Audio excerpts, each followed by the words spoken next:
Hi, my name is Kevin, and I collect old irons. And we are at the 38th annual meeting of the Pressing Iron and Trivia Collectors of America, otherwise known as PITCA. And we are, as we did last year, we're going to meet some of the members, and we are going to talk or have them talk about their favorite irons.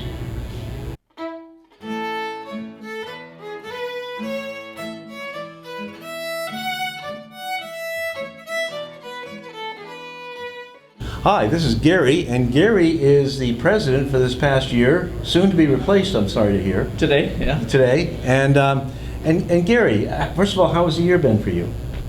Actually very exciting. It has been, hasn't it? It was kind of a pleasant duty. Yeah. A little bit of work now and then, but overall it was really kind of a lot of fun. You get to talk to a lot more members of the club and do things that as a regular member you just don't get to do or see. So yeah, it was.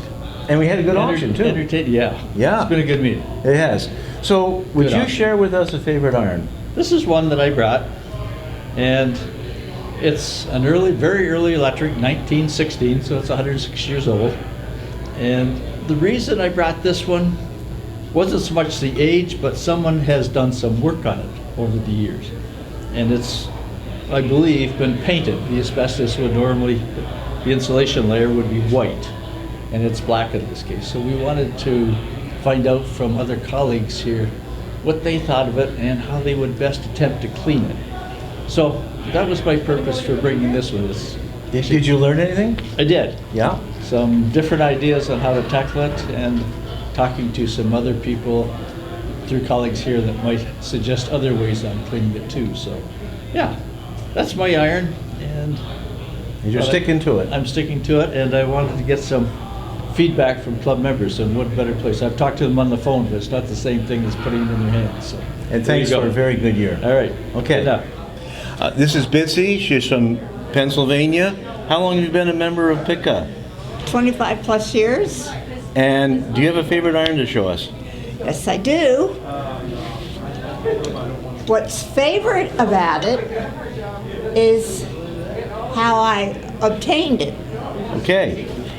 We were in Switzerland on a hiking trip, and we went over the Bernini Pass of the Alps into a small town in Italy. And we were at a festival, and I saw this in a window of a store, and it was charcoal black. Well, I looked at it and thought, oh, that's neat, but we were busy doing other things.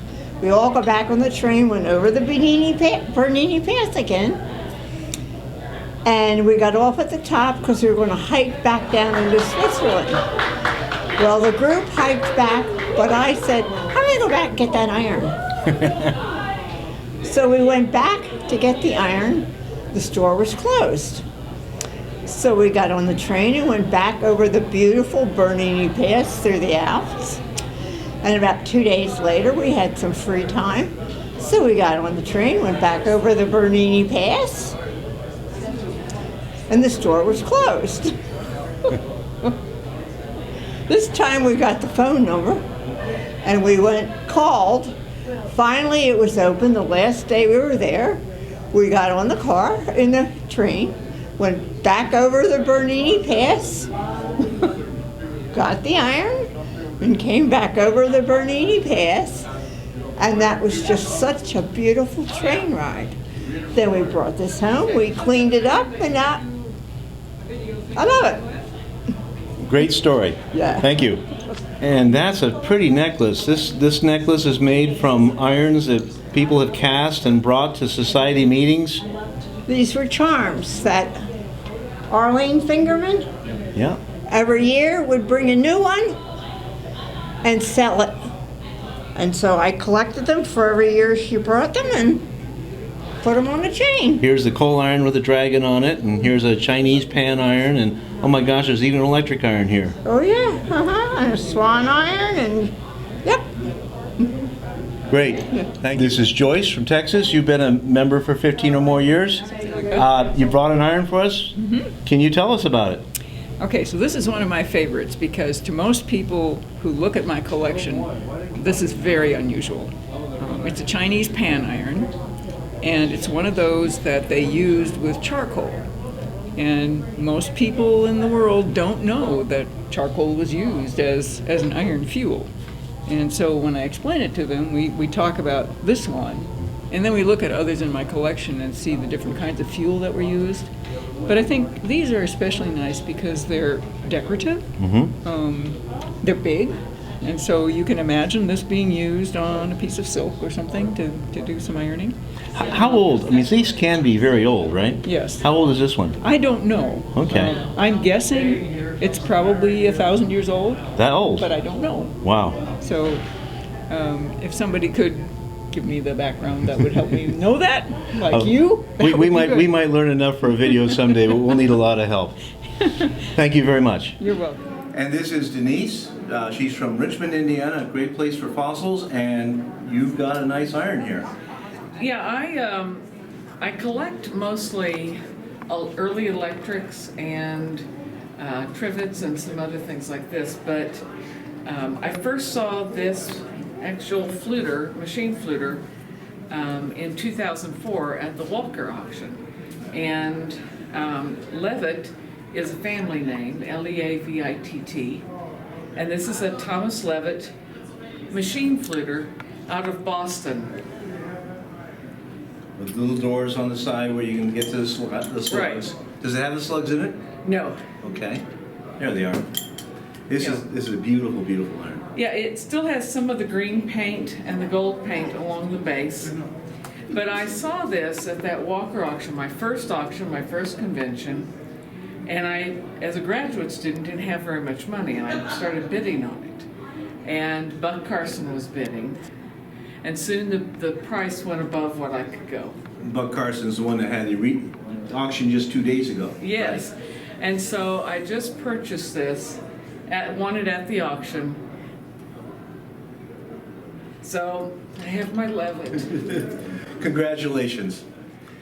This is my favorite iron as of a couple days ago when I got it at the recent auction. This is a Barnes Swan on Swan. It is probably one of the more sought after of old irons. It's quite hard to find.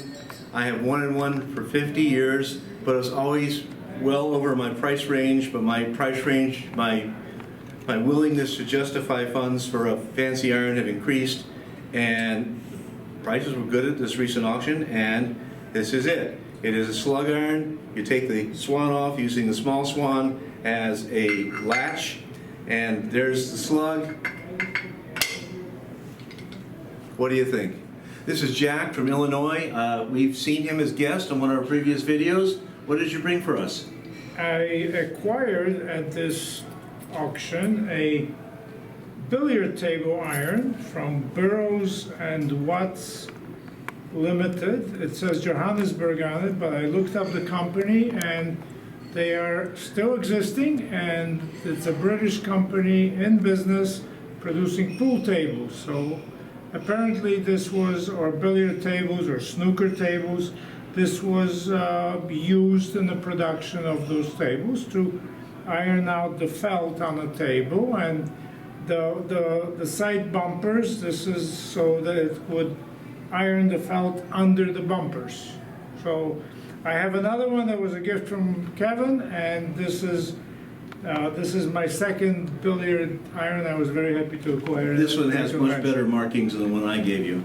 Yes, it does, but still, it's I appreciate yours, so thank you very much. Thank you. This is Jay from New Jersey, and you've been an assistant on many of our videos and been in our PITCA video last year. What you got for us? Well, I have an iron that I recently acquired. It says it was made by the Modern Manufacturing Company in Orange, California. And it has a patent date on it of April 6th, 1909. And I looked up the patent. I found the patent. It was patented to 3 men who were residents of Ontario, California.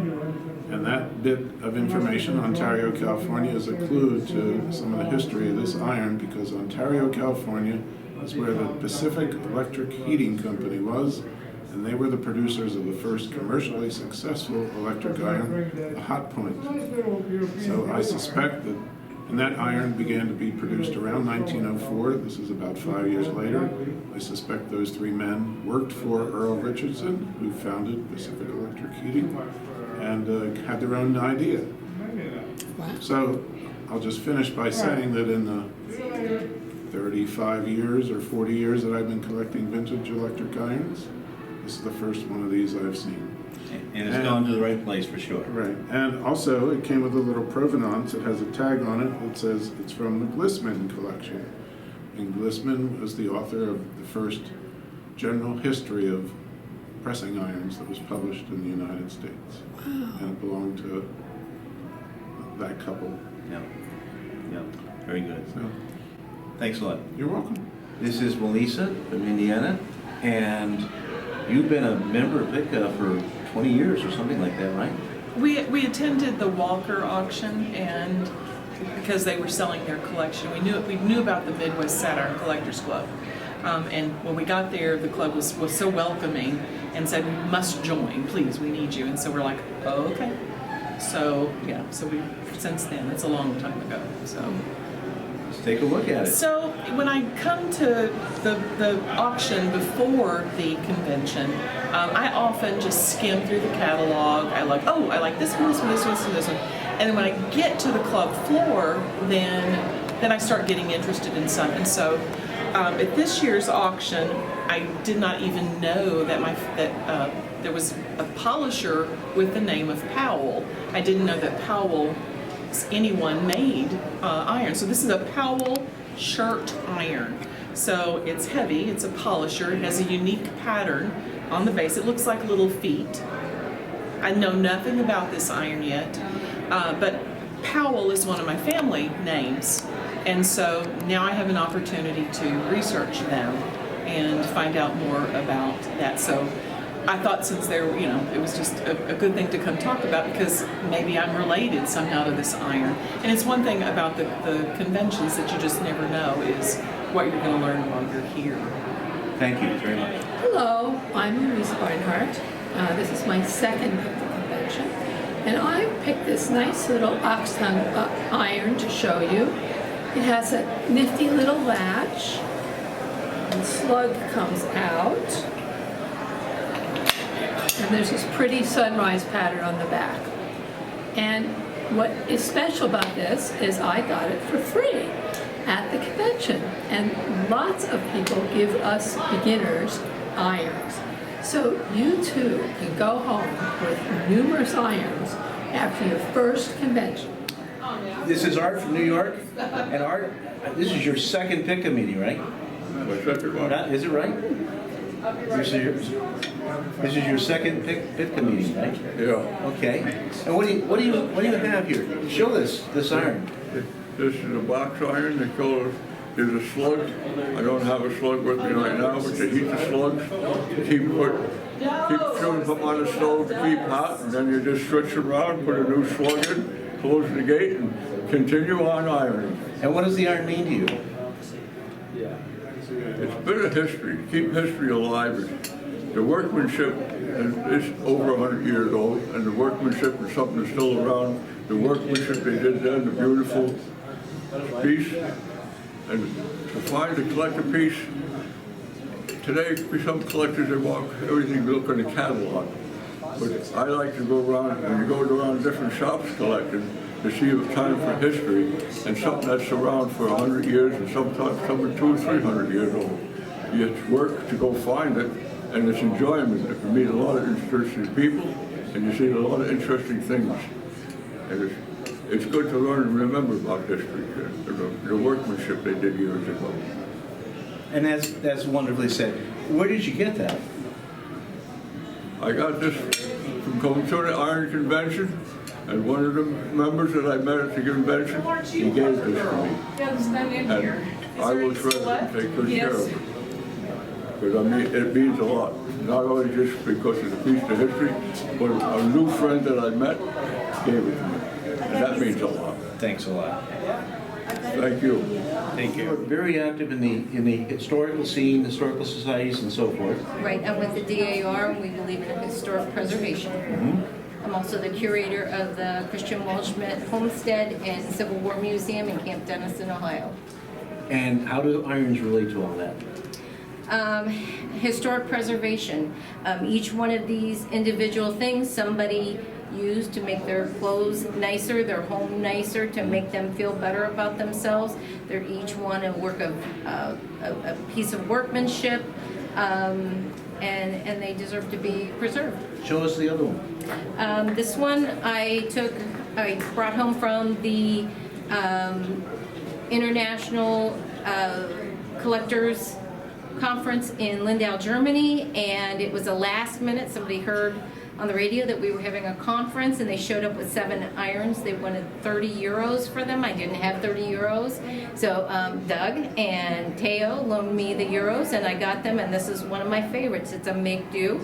And so somebody needed an iron, and some handy person made it work. How old do you think that might be? I've been told different dates, 1600, 1700. I was also told that it may have been a spear because of this patch, but it could have been a garden implement, but the spear sounds a little more exciting. But, you know, nice handle, very aged.